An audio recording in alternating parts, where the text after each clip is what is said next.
걸어라. 걷지 않으면 일찍 죽는다. 예방의학의 놀라운 처방. 요즘 새롭게 주목을 받고 있는 분야 중에 하나가 예방의학이다.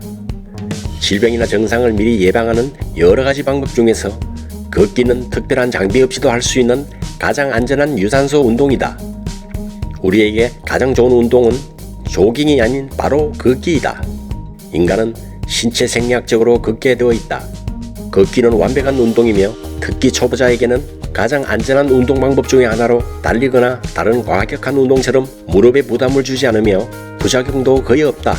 꾸준히 하루 30분 정도 활기 있게 걸으면 만성질환의 30 내지 40%는 줄어들 것이라고 한다. 일주일에 5번씩 하루에 30분가량 적당한 속도로 걷는 것이 가장 좋다. 걷기에 관한 예를 들어보기로 하자.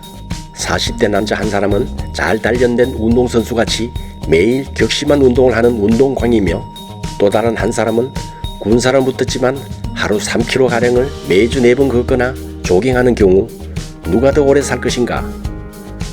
쿠퍼 클리닉의 쿠퍼 박사는 후자가 더 오래 살 것이라고 예상했다. 심한 운동을 하는 운동선수의 평균 수명이 다른 직업인보다 상대적으로 짧은 것을 보아도 오히려 해가 된다는 것이다.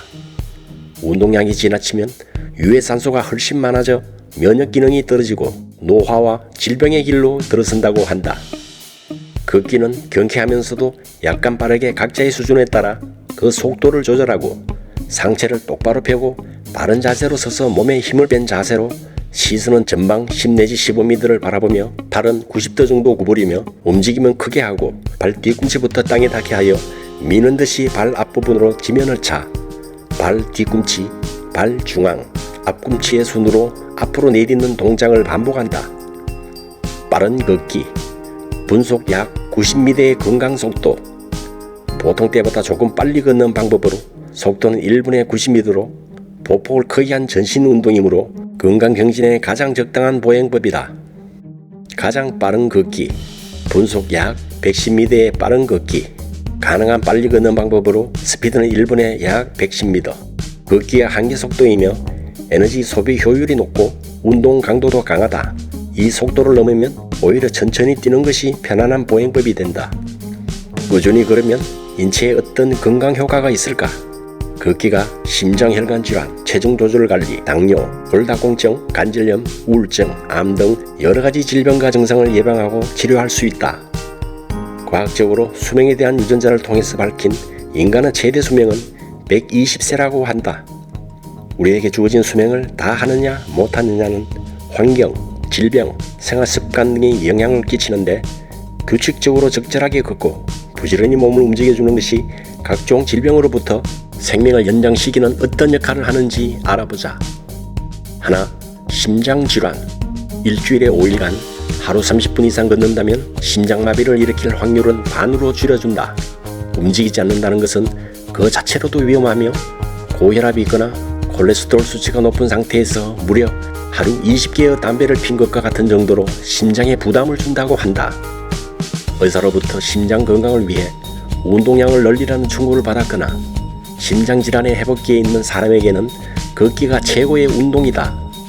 그러면 혈액순환이 잘 되고 심장 근육이 튼튼해지고 혈압을 낮추어 동맥의 스트레스를 줄여준다.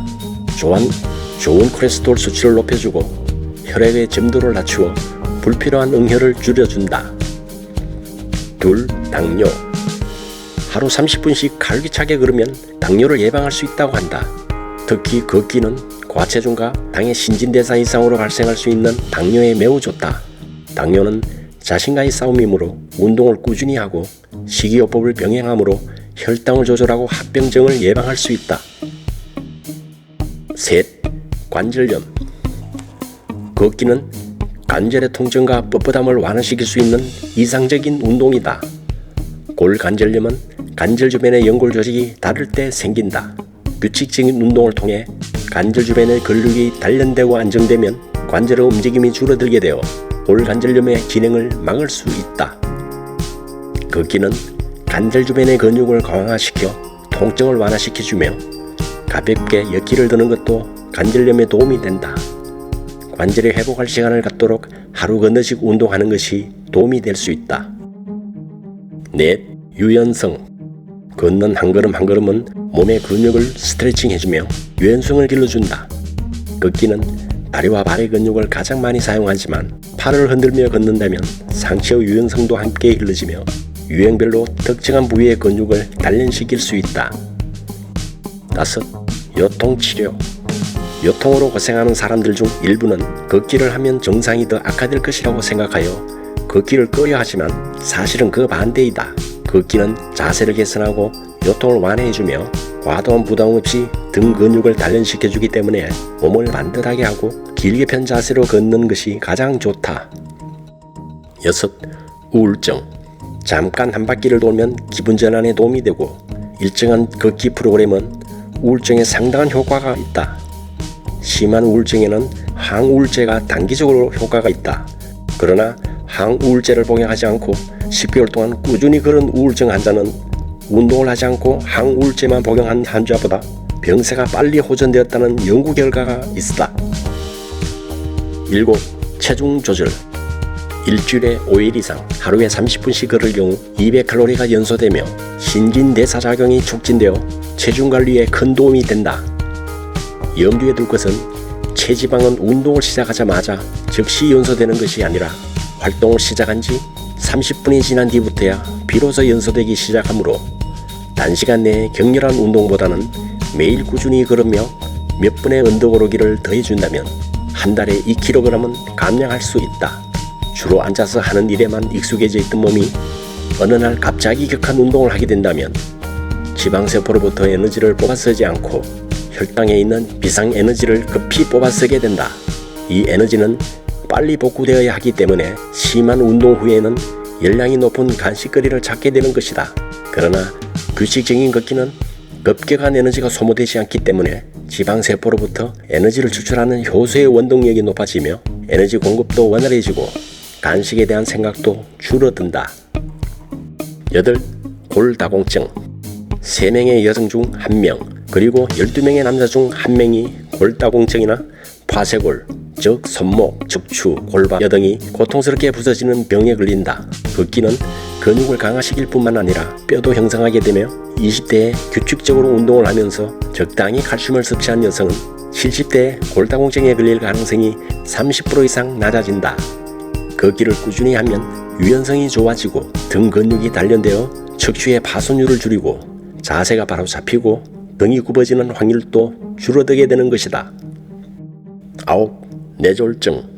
하버드대학 공중보건학부의 연구자들은 7만 명의 간호사들을 15년간 연구한 결과 일주일에 20시간 이상 걷는 사람은 웅혈에 의한 뇌졸중 발생 가능성이 40% 낮다고 발표했다. 10번째, 암. 걷기가 유방암과 대장암을 낮출 수도 있다고 한다. 그러면 장으로부터 노폐물이 속히 배출되어 대장암을 예방할 수도 있다는 것이다. 물론 걷기가 하루아침에 모든 증상을 치료하지는 못하나 인내심을 갖고 꾸준히 걷다 보면 자신도 모르는 사이에 건강을 회복할 수 있을 것이다. 그 외에 감기나 전염병에 걸릴 확률이 줄어들고 또한 발기부전증 환자가 매일 4km씩 일주일에 3차례 걷기를 했더니 67%가 발기부전 치료제가 더 이상 필요 없을 정도로 큰 효과를 봤다고 한다. 질병이나 수술 후의 회복요법으로 전문의들도 운동을 권한다. 신체적인 활동은 혈액순환을 왕성하게 하여 회복되고 있는 부위의 산소량을 증가시켜주기 때문이다. 산소는 면역체계를 자극시켜 손상된 조직을 복구시키는 데 도움을 주지만 이 효과는 일시적이므로 계속해서 자극을 주기 위해서는 매일 걸어야 한다. 걷지 않으면 일찍 죽는다는 마음으로 매일매일 열심히 걷자.